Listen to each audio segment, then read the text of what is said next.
So here we are after a very successful West Coast swing, and Max Homa finally gets in the winner's circle after being so close so many times. His second career victory on the PGA Tour, and there's a lot to get into. Chris Brees, Tyler Morgan, Mike Barrows. Guys, we're shifting gears here to the Florida swing, as you can call it. Mike, I want to get your first takeaway from what you saw on the golf course the last 3 months. Golly, it's been an incredible 3 months. Almost seems like it's been 3 years, the amount of storylines we've already had so far. I'm going to start with one thing that may or may not be true. Jordan Spieth is back. I was waiting for him to say that this early in the show. I agree. I mean, okay, let's go back about a month ago. Mike, Tyler and I were dogging you pretty bad, saying Jordan Spieth, give it time. And you've heard me say so many times that I need to see more consistency. But guys, I mean, look at these numbers he's had. He's gone 4-3-15 in his last 3 events. And you could argue this last weekend at Riviera, he was in contention until the final day. He had 0 top 5s last year, Tyler. So when I see Jordan Spieth every single week going down to the wire, I'm starting to believe what Mike said about a month ago, that he has a chance to win sometime soon. I just have a gut feeling about it. Yeah. But this is the weekend. I mean, you'll see with my picks that my bet is still going to hold true here. So I don't know, man. Obviously Spieth, he's back. He's kind of figured it out. I don't know what it is. Like, for something happened to me when it comes to Spieth. My fandom kind of shifted for some reason. I don't know. I loved him. And then now all I do is listen for him to just kind of whine and complain after every shot. I don't know why, and I'm sure I'll get back on the bandwagon, but it's taking part of his allure. It's not an allure. I don't know why people that is part of his allure. Like, I enjoy making fun of Jordan Spieth, how he complains all the time, but I'm starting to get back in that mold where I want to see him win again. I don't know if is that true, Mike? Because I feel like a lot of guys like him because he complains just like most average golfers do. Oh, I hate the complaining. I kind of loathe that and give it an eye roll. But the other side of it is he's not just complaining. He's out there talking the whole time. You know exactly what's going on between him and Michael, his caddy, and you're in his brain every single shot, and he wears it all on his sleeve. And I really admire that. And there was a good interview he did recently where it's really, I mean, he lost himself and he's just trying out there to chase and find good swings and, find something that keeps him coming back, which is, what I always laugh about. It seems like my best shot's always on, number 9 or 18, depending on how many holes I'm playing. I could be playing terrible and then, have a tap in birdie on 18. And it's like, see you guys again on Tuesday, boys. But yeah, I don't like the complaining, but what's not to love about Spieth? Great to see him back. I think it was the Saturday of the Phoenix Open. Remember, Tyler, he shot 61. And I think your comment was, when he wins, it's destiny. He's chipping in, he's making 60 footers. Right. And that seemed true. But when the guy's shooting in the 60s over and over and over again, why should we not believe that Jordan Spieth eventually is going to figure it out? Because that consistency's back. No, he's going to. I mean, if you continue to hang around the top 10s, unless you're Tony Finau, if you continue to hang around the top 10s, you're going to stumble into a win. And then obviously we know that he's a very emotional guy. So once I think he gets that taste of victory again, he's off. Because I was thinking about this. I was going to say how, I don't know what topic we were talking about, but I was reflecting back on one of our topics. And I was like, these guys who win the small tournaments, like, who do they really ever become? But look at Jordan Spieth. He won the John Deere Classic, and ever since then, it's just like, whoosh. Yeah. Once he gets a taste of it again, I think he's back. But going back to the West Coast swing, so let me take a pessimistic approach on this. All right. So I thought about this.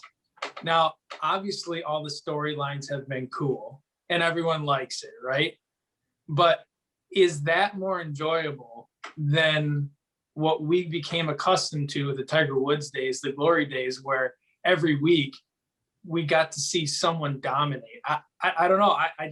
I'm jaded. I think that's what it comes down to. I know your answer, so I'll let you go first.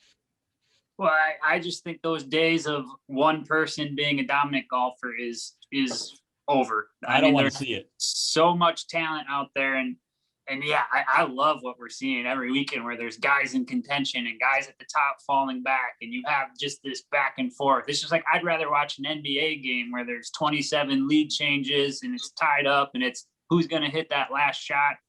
I'm loving it. I'm loving it. Tyler, you're saying you'd like to see Dustin Johnson win every other event. Is that what you're saying? All right, let me clarify. So I'm glad. Did you want him to win last week? Easy. Yeah, I didn't pick him to win just because I knew he was going to have jet lag, and he did. I mean, I was right.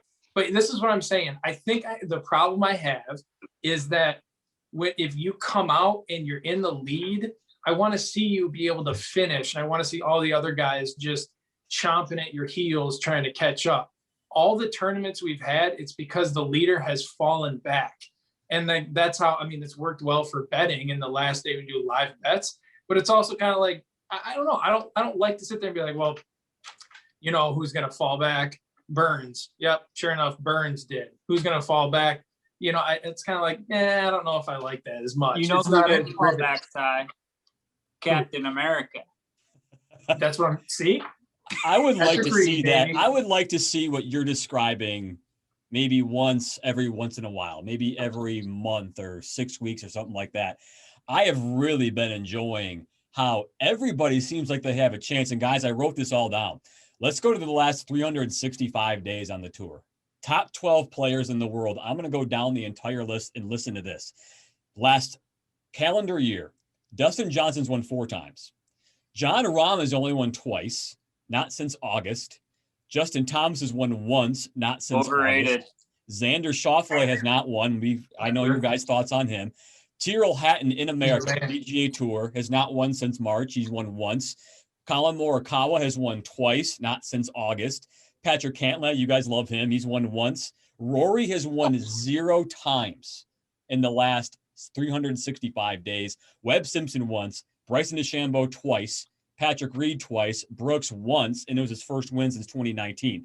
I just named 12 golfers, the top 12 players in the world, and nobody's dominating right now. DJ's only won once in 2021's season. It was the Masters. And who's to say that Dustin Johnson is going to be the superstar player? I don't care if he is. I think it'd be cool if he was, but I would like to see more weeks where every guy has a chance. I'm totally in on it. I mean, I love golf. I'm cool with it. But I don't know, you guys. I don't think if you don't have a top dog, you don't have a superstar, I don't know what draws the average fan in. I mean, my wife knows some of the big names, and she'll sit down and watch if DJ's coming down the stretch, even P. Reed for that matter, just because I go crazy because he's Captain America. But I mean, like, I don't know, your boy, I don't even know, Mike, who's one of your, Burns. There we go. Let's take Burns, for example. You were hot on him this weekend. I don't think she's like, what's going on right now with golf? Is that a true test of entertainment? My wife? Not necessarily. Well, right? I think the question, if you're going to put it that way, I think the question should become, is it important to grow the game outside of who's watching it right now? Tiger Woods definitely did that. Do you think it's important as of 2021 for other people who don't care about golf at all to get into this and say, yeah, I want to be entertained? I can see your point there. Do you think that should be a concern for the PGA Tour right now? I think it should be. I think we could spend a whole episode just talking through that, the things they get right and the things they don't.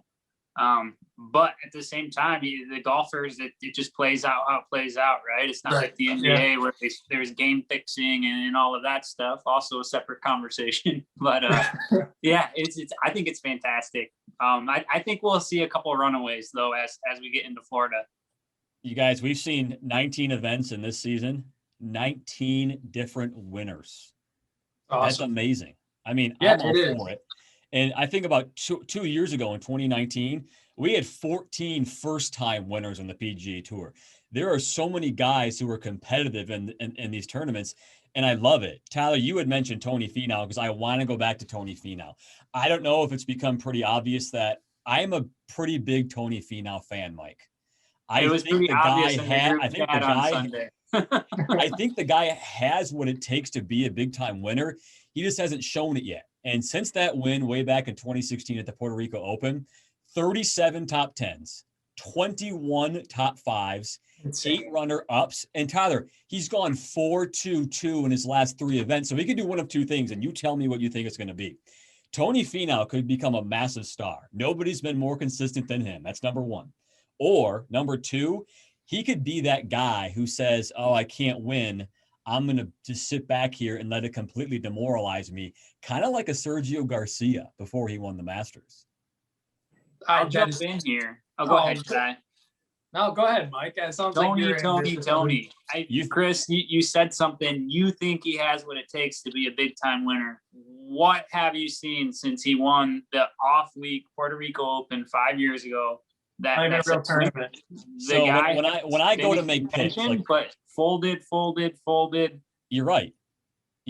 So to answer your question, when I go and make picks, like in my golf majors bet that I tell you guys about all the time, right? I look at basically 3 things. I look at, can a guy go really low? Tony Finau can definitely go low. How many times do you see him shoot 64? All the time. The kind of guy who has a killer mentality. I would argue that he has a killer mentality, but we haven't seen it on a Sunday. Is he clutch? That's what the question is with Tony Finau. Because as of right now, you can say Tony Finau is not clutch, and that would be a big reason holding him back from being a superstar player. I want it to happen. I'm just questioning if it will happen right now. He has the fortitude to do it. I want to see it. I don't know if I'm going to see it. I'll put it that way. Yeah, I think. Go, Mike.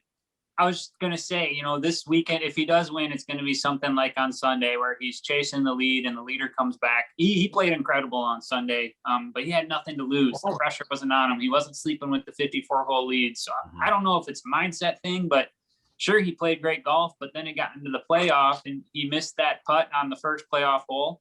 Arguably, could have made that. Well, there shouldn't even been a playoff if Max made his putt on 18.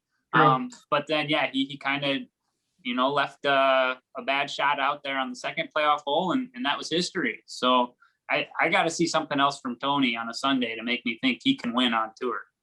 Yeah, he needs a win to get over all the critics, and it shouldn't be at the Puerto Rico Open. The notable names at the Puerto Rico Open, I mean, it's like Smiley Kaufman. I mean, that's like the biggest name on there. I mean, some of these guys, Nick Watney's in here, but he definitely needs a win. He needs a notable win because it's human nature. And naturally, if you hear the critics continue to say that you're only as good as second place and that's all you'll ever get, they're going to continue to be right until you prove them wrong.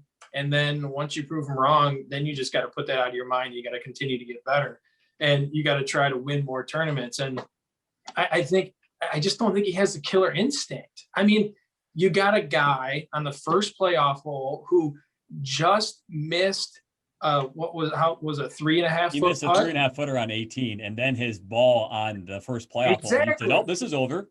This is over." And this is like everything that Homa wanted, right? Yeah. It was his home course. It was Tiger Woods' tournament. You got him up against the tree, so you got him up against the ropes, and you let him back in. You got to close that out. I mean, that's what you're looking for from a killer. Can it be developed? I don't know, man. I think it'll be more, he's going to get the taste of winning, and I think that'll probably keep him around the tour. But that killer instinct, I don't think he has it. And I can't hold it against the guy. He's lovable. I think he's great for the game. I think he's super talented. He's got a lot in the bag as far as how far he can hit the ball. But, man, I don't see the killer instinct ever coming. Always the bridesmaid, never the bride. To further highlight this conversation about Tony Finau and does he have it? I want to play a fun game with you guys. Okay. So listen to this carefully. In the FedEx Cup standings right now, in this season, there are 3 players who have 5 top 10s this year and 0 wins. Okay. 3 players have 5 top 10s and 0 wins. All of them are top 20 players in the world. Can you try to name any of them for me? And this is going to exercise what my point is about Tony Finau and why I think he still has a chance to do it. Obviously, Tony Finau's in the list. Yep. He's Xander Schauffele. Schauffele. I was going to say Schauffele. Real top player in the world. Everyone loves him. I shouldn't say everyone loves him, but everyone thinks he's fantastic. Justin Thomas. John Rahm. Jon Rahm. Okay. So, and the reason why I bring it up this way is that, would you say Jon Rahm is the kind of player? Yes, I know he's won a lot in the past. He's never won a major. What's the biggest tournament Jon Rahm's won? Yeah, he's won, but lately, what has Jon Rahm done? So, I think he's overrated too. So would you guys say that Jon Rahm is not a top tier talent? I would. You say he would. So if you say he is, I would like to argue that Tony Finau has a chance to be that too, because they're in the exact same category with all these top finishes and they're not winning. I feel like Jon Rahm's a bit younger than Tony, though. I could be wrong. So, he is. I think it's about maybe 4 or 5 years. So to have his resume compared to Tony's resume, I think that's maybe an unfair comparison, right? But yeah, I mean, we don't know what the future holds, but Jon Rahm versus Tony Finau head to head, I think Jon Rahm, Rambo wins 8 out of 10 of those. Is that fair? You guys disagree there? No, I don't disagree because Jon Rahm has won in the past. I would just like to look at the future. Rahm has shown he can win, and until, Tyler, you're right, until Finau does it, everybody's going to say he can't. Finau's known for 2 things: finishing second place and popping his ankle out of socket at the Masters Par 3. And he played pretty well that year too. I know, man. That's the secret. But that's what he's known for. So it's unfortunate. I mean, everyone feels for the guy. That interview he did with Amanda, or was Amanda? Yeah, Amanda Bell. After the round, dude, that hurt. That was not fun to listen to. I mean, he's like, he's deflated, but man, he's got to figure out a way to do this. Yeah, well, Tony Finau had heartbreak at the Genesis Open or Invitational. We know that.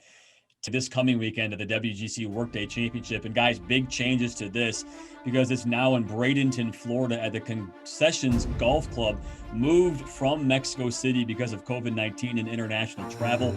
And by far the best field we've seen all season. Top 15 players in the world are here. So it's time for picks. We're doing this differently now. Top dog, Mike, I'm doing this all for you, baby. I'm going with Dustin Johnson to win the WGC. And I called you out last week, Mike, saying that, well, are you going to pick him every week? And I'm actually going to go with what Tyler said. Getting his feet wet at Riviera, Tyler, is basically what he did. You called it jet lag. I think he got back in the American groove of playing golf. Hasn't really played a whole lot in America. His worst finish on tour is tied for 11. He's number 1 in shots gained in the approach, and he's 9th around the greens. When have you ever seen Dustin Johnson number 9 around the greens? That's a lethal combination, guys.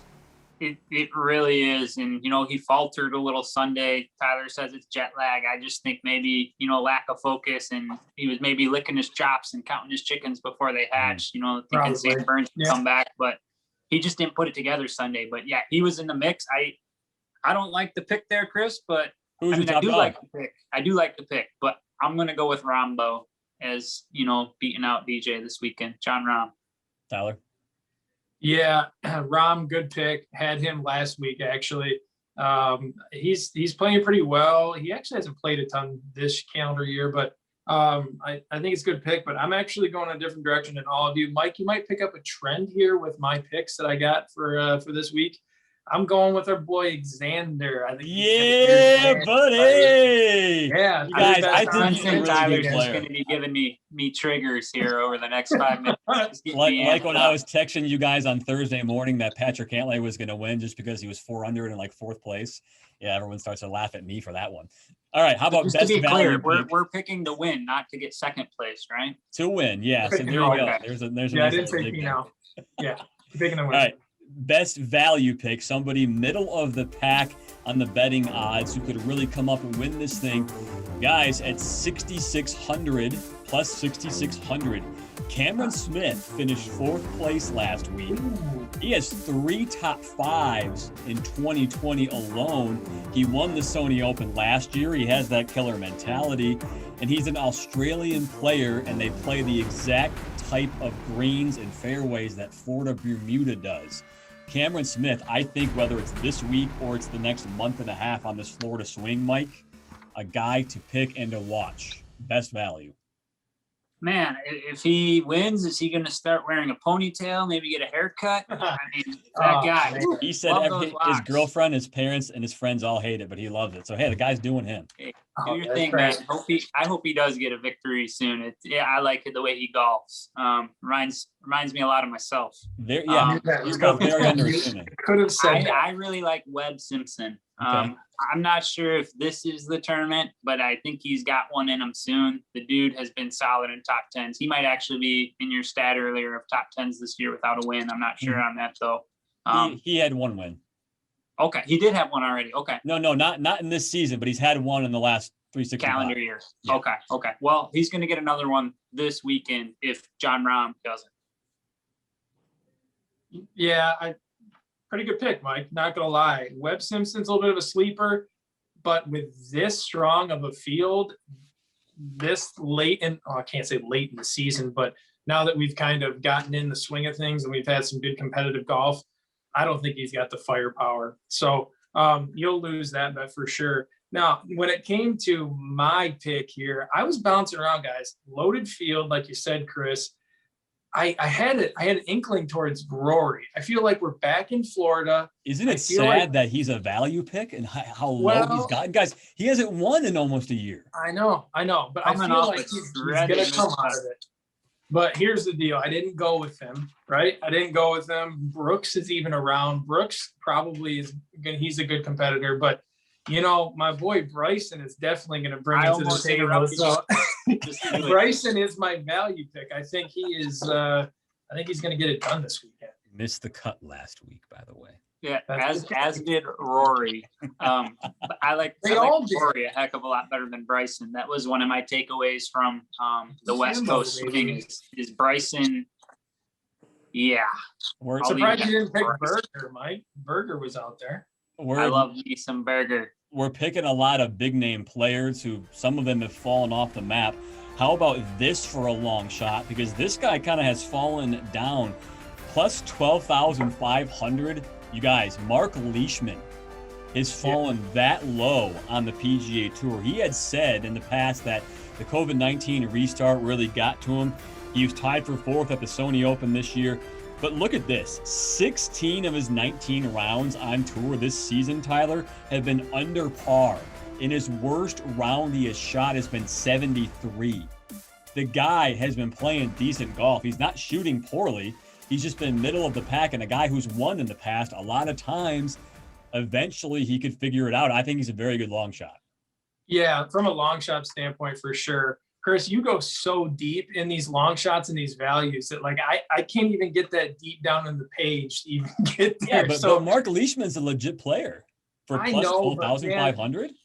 Yeah, I'm not feeling it, especially not is your long shot Justin Thomas? Is that what you're telling me? It'd be pretty sweet if it was, because then I'd be stacked for this weekend. But no, my long shot, I'm just going to go with Colin Morikawa. I think he's going to come out of the gate here. I think he's going to come back, and I think people are talking about his approach shots as going into the green, about how that's going to be key. And by the way, a tournament no one's ever seen this played before on the Pro Tour. The only guy who's won here, trivia question, Bryson DeChambeau, NCAA championships. Maybe. Go ahead, Mike. What do you got, dude? I'm all in. I got my 3. I really like the Colin Morikawa pick. I struggled. I could have drawn names out of a hat. Well, select number of names. There were so many down here that I like, but I'm going with Will Zalatoris. Been a real solid golfer, younger guy.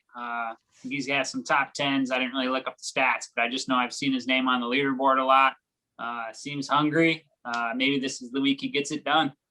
All right, before we go, songs of the week. Mike, you had told me earlier today, Daft Punk is calling it quits. So in homage to them, all 3 songs across the board are Daft Punk. Tyler, your pick, Get Lucky.